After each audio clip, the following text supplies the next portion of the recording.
Graffiti. Could they be the next big Counter-Strike investment? And can they perform like cases have in the last few years? So, to answer this, we'll need to go back in time. On June 9th, 2023, a small update was released to the limited beta of Counter Strike 2 that changed how items were dropped. Little did we know at the time, this update would change the valuation of nearly every asset within the Counter Strike world. Previously, in game items were dropped randomly to active players. This could be cases, skins, and graffiti. Valve predominantly changed the way that these items were dropped due to bots farming cases and items at a ridiculous rate. At the time, there were hundreds, if not thousands, of servers full of bots that remained idle in order to soak up the passive required time in order to receive these cases and skins. These cases were then sold in mass, virtually ruining the value of cases and, by extension, all skins that came from these cases. At the time, most of the commonly dropped cases were so oversupplied that they were stuck at 3 cents. The change introduced the weekly care package, where once per week and once the player's XP increased to a new level, the player is given the option of 4 possible drops, and from that, they pick 2 to receive. The possible drops included one case, one or multiple skins, and another 1 or 2 smaller items such as graffiti. And more recently, including other tools such as the charm detachment tool. Naturally, players gravitate towards the case and usually another skin. These were the most valuable drops, and the majority of time, the players would pick this. With these changes, how dropped items were seeded into Counter Strike's world, the ongoing issuance of items was drastically reduced. With cases, they were still being supplied, but now at a much lower rate. Introducing supply and demand. If you took a high school or college level economics course, you may remember the supply and demand curve. This graph illustrates the equilibrium price for a given item based on the supply and the demand for that item. Importantly, this graph also illustrates how the change in either the demand or the supply underlying the item changes its equilibrium price. What many people didn't realize on the evening of June 9th, 2023, when Valve changed the way items were dropped in Counter-Strike, was that nearly every droppable item in Counter-Strike just had the supply cut drastically. And what we may still not realize is that some items essentially had the new supply issuance reduced by virtually 99%. Let me explain. You see, when a player receives their weekly care package, and they can choose 2 out of the 4 items to have dropped to them, they tend to pick the 2 most valuable items. This usually is a case and a skin. Of course, sometimes people pick the graffiti for the memes, but generally, the reasonable person chooses the 2 items with the highest value. The result?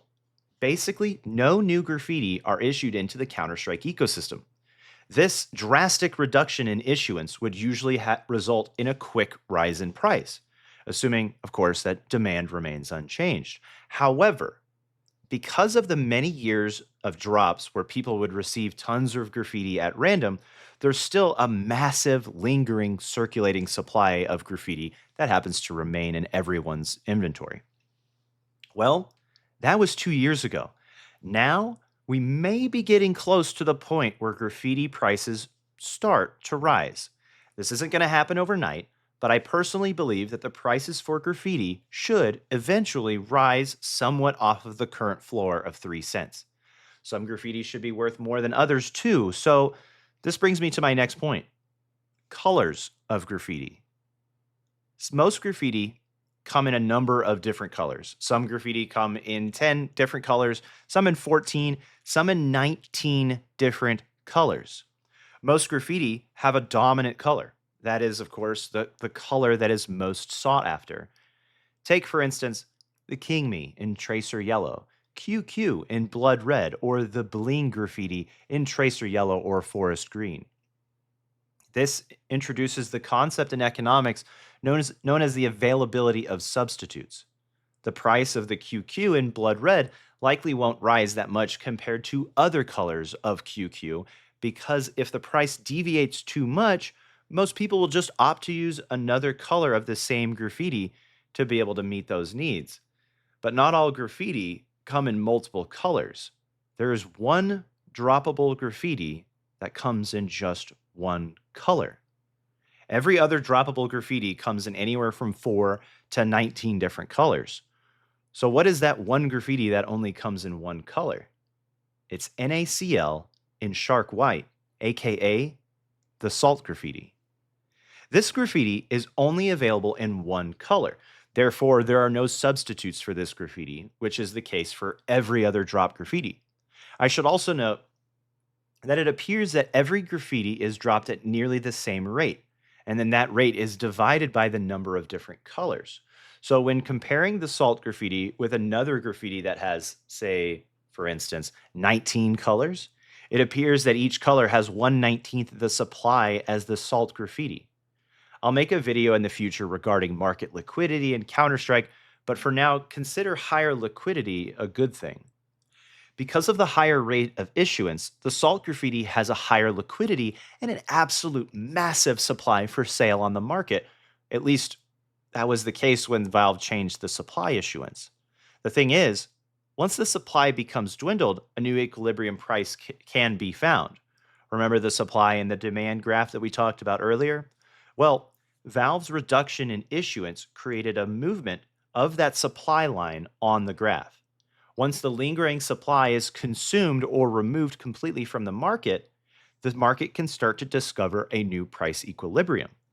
In the instance of the salt graffiti, when I started tracking this 2 years ago, there were over 66,000 salt graffiti for sale. Now, there's about 2 to 3,000, and the sale orders are spread from 5 cents to 10 for the most part.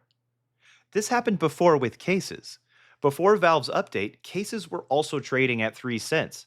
I am not saying that graffiti will ever be the price that cases are now, as cases have too much utility. But what I am saying is that the issuance has been reduced by a tremendous amount. And over time, we may see price for the base graffiti increase until at least some of these are in parity with the cheaper prices of skins that are also dropped. At this point, I should also stress that I am not suggesting market manipulation here. This video's purpose is to highlight this as a case study in economics, as well as note that at this time, the lingering supply of some of these items are getting so low that we are starting to see this increase in price above the floor of 3 cents. Over the last few weeks, NaCl has risen to 5 and 6 cents, and other graffiti are also starting to rise off of this floor price. This is also some pretty degenerate stuff. Nobody pays attention to graffiti, and rightfully so. It has very little utility compared to skins and cases. It is pretty fun to look at, though, and this is an odd corner of Counter Strike that happens to interact with my interests, economics, and investing. So, no, I don't think that graffiti are the next CS2 case in terms of price appreciation. However, the same fundamental change that caused cases to explode happened to graffiti at the same time. And now rarely anyone picks graffiti from this new drop system. So we could see a bump in price in the coming years. In the coming years. If you like this content, please consider subscribing. I also stream on Twitch and I give away knives, so if that's your thing, check that out too. Anyway, I'll have an update to this case study once something happens, so be sure to check back. Anyway, see ya.